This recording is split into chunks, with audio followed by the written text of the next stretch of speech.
Halo Sobat Sentral, kembali lagi sama Vincent dari Sentral Komputer. Mungkin teman-teman lagi nyari laptop yang nggak mau terkesan gaming banget, tapi punya performa sekelas dengan laptop gaming. Laptop di samping saya ini bisa jadi jawaban buat teman-teman yang mau beli laptop nggak mau terkesan gaming, tapi punya performa tinggi juga. Kita akan review laptop ini, yaitu Victus by HP.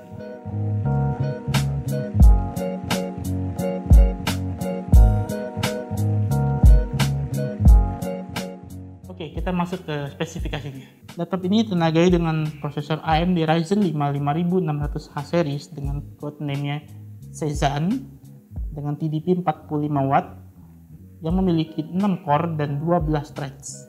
Untuk RAM-nya, laptop ini menggunakan RAM 16GB DDR4 dengan konfigurasi dual channel, jadi dua slotnya sudah terisi. Jadi kalau misalkan teman-teman mau nambah lagi RAM-nya, bisa dengan cara mencabut dua-duanya, bisa di replace dengan RAM yang baru maksimal di 32GB. Dari storage-nya, laptop ini menggunakan SSD M.2 NVMe PCIe Gen 3 512GB. Namun sayangnya laptop ini tidak ada opsi untuk menambah SSD. Jadi kalau Sobat Sentral merasa storage-nya masih kurang, tetap bisa di-upgrade, tapi dengan mencopot SSD bawaannya diganti dengan SSD yang lebih besar kapasitasnya. Laptop ini mempunyai dua GPU, yaitu integrated GPU dan discrete GPU. Dari integrated GPU-nya, laptop ini menggunakan AMD Radeon Graphics dengan codename yang sama dengan prosesornya, yaitu Cezanne, memiliki memori sebesar 512MB, tentunya dengan DDR4 juga. GPU clock-nya di 1,8 GHz atau 1800 MHz. Dari discrete GPU-nya, laptop ini menggunakan NVIDIA RTX 3050 biasa ya, bukan 3050 Ti. Memori sebesar 4GB GDDR6 dengan TDP di 75 Watt.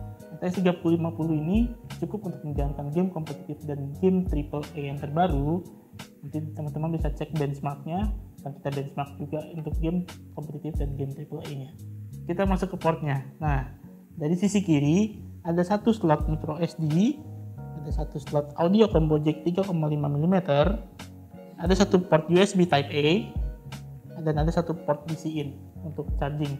Nah, dari sisi kanannya ada satu port USB Type C, ada satu port RJ45 atau teman-teman biasa sebutnya port LAN, ada satu lagi USB Type A, dan ada satu port HDMI untuk teman-teman bisa connect ke external monitor.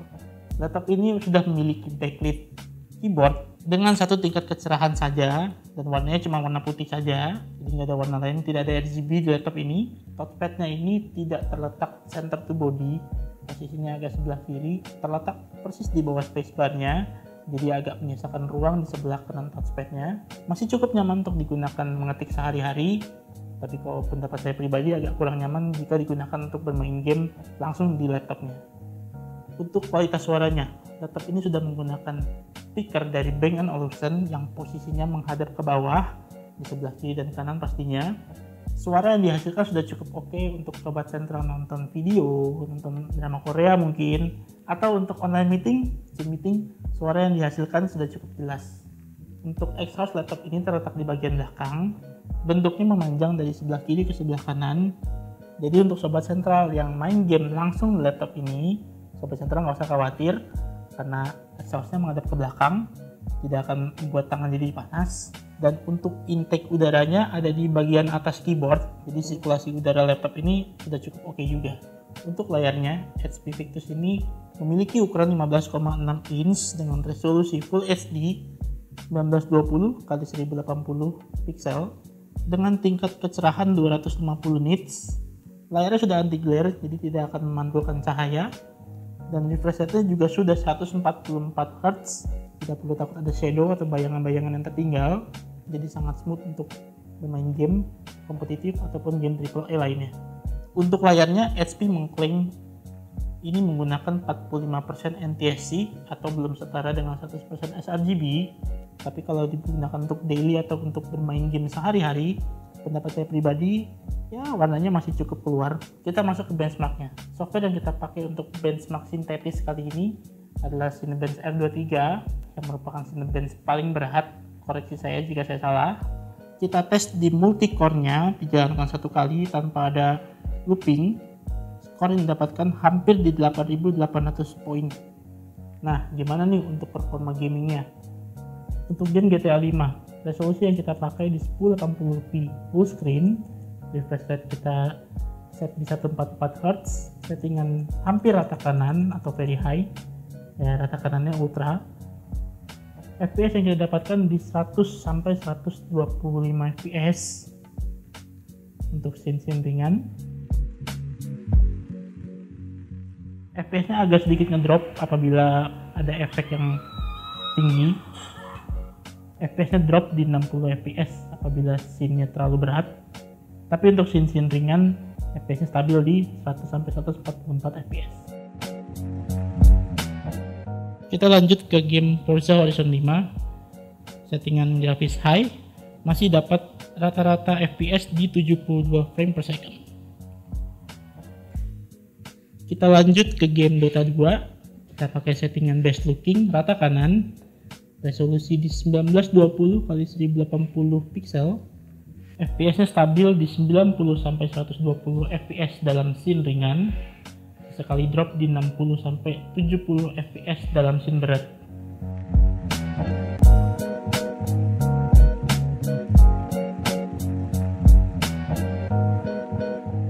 Nah, itu dia hasil benchmark sintetis dan benchmark gaming dari HP Victus 15. Buat sobat sentral yang mau dapetin laptop ini, bisa langsung cek di website kita di www.centralcomputer.com, atau teman-teman bisa juga cek di marketplace kita, atau teman-teman bisa datang juga ke cabang kita yang tersebar di 4 kota, ada di Jakarta, di Bogor, Bekasi, dan di Karawang.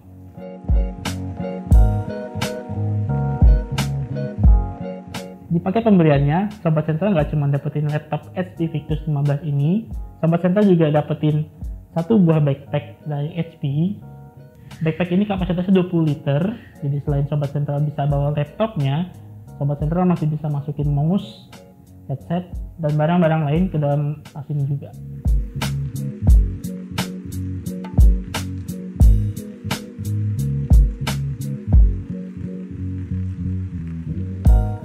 Nah, untuk harganya, Sobat Sentral bisa dapetin laptop HP Victus 15 ini dengan harga 14 jutaan aja. Untuk garansinya sendiri, garansi resmi dari HP Indonesia 2 tahun, ditambah dengan ADP atau Accidental Damage Protection. Jadi Sobat Sentral tidak usah khawatir kalau misalkan ada kejadian tidak disengaja, seperti laptopnya ketumpahan cairan, layarnya retak, atau korsleting listrik yang menyebabkan laptopnya mati total. Nah, Sobat Sentral bisa langsung bawa ke HP Service Center, nanti akan dibantu oleh tim HP untuk klaim ADP-nya.